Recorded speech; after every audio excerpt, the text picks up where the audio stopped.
Salut, c'est Yoran. C'est un plaisir pour moi de passer ce moment avec toi pour la nouvelle pensée du jour. Aujourd'hui, nous continuons à méditer et réfléchir ensemble sur le cœur de Dieu.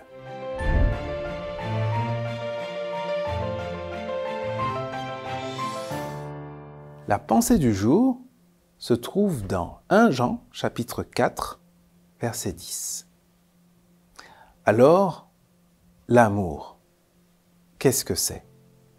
Ce n'est pas que nous avons aimé Dieu, c'est que lui nous a aimés. Il nous a tellement aimés qu'il a envoyé son Fils. Celui-ci s'est offert en sacrifice pour nous. C'est pourquoi Dieu pardonne nos péchés. Je l'ai dit il y a quelques jours, dans ma famille, il y a de nouveaux papas.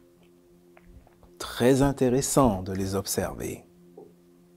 Si tu as été parent ou si tu es parent, alors peut-être que tu peux comprendre ce que je vais te dire. Un enfant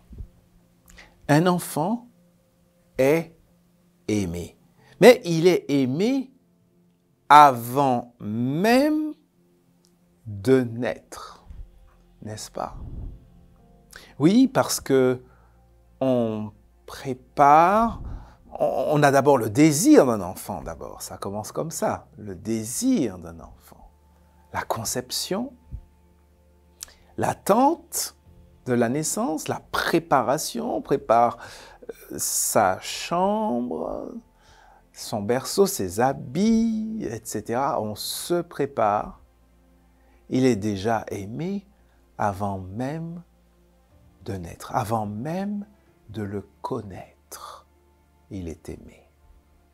Dieu a aimé l'humanité avant même qu'elle n'existe. L'humanité est sortie des entrailles de Dieu. Le désir de créer l'humanité. Et Dieu a conçu l'humanité de A à Z. Et quand je dis de A à Z, c'est une expression bien faible. Lorsqu'un homme et une femme conçoivent un enfant, en réalité, ils ne font qu'initier un programme génétique qui va se développer. Et ils vont découvrir, ils n'ont aucun contrôle sur ce processus. Ils vont simplement découvrir l'enfant qui va naître. De quelle couleur ses yeux seront, ses cheveux, sa peau ou son caractère, sa personnalité, etc. Mais quand la Bible nous dit que Dieu a créé l'homme, il a tout conçu, de A jusqu'à Z. La moindre cellule, le moindre tissu, il a imaginé l'humanité et il l'a aimé. Voilà pourquoi Dieu a fait tout ce qui était en son pouvoir. Il est devenu un homme qui a marché sur la terre, qui a vécu, qui est mort et qui est ressuscité pour sauver le maximum d'êtres humains.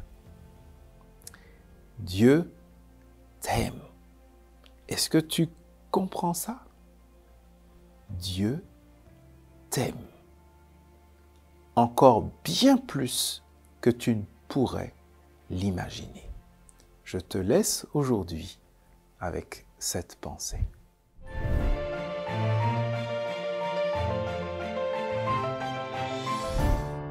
C'est un plaisir de te retrouver jour après jour pour la pensée du jour. J'apprécie tes commentaires, ils m'encouragent à faire toujours de mon mieux. N'hésite pas à partager aussi les pensées du jour avec ceux et celles que tu connais et à qui cela pourrait peut-être faire du bien. Ne l'oublie pas. Et puis, rendez-vous dès demain pour la prochaine pensée du jour.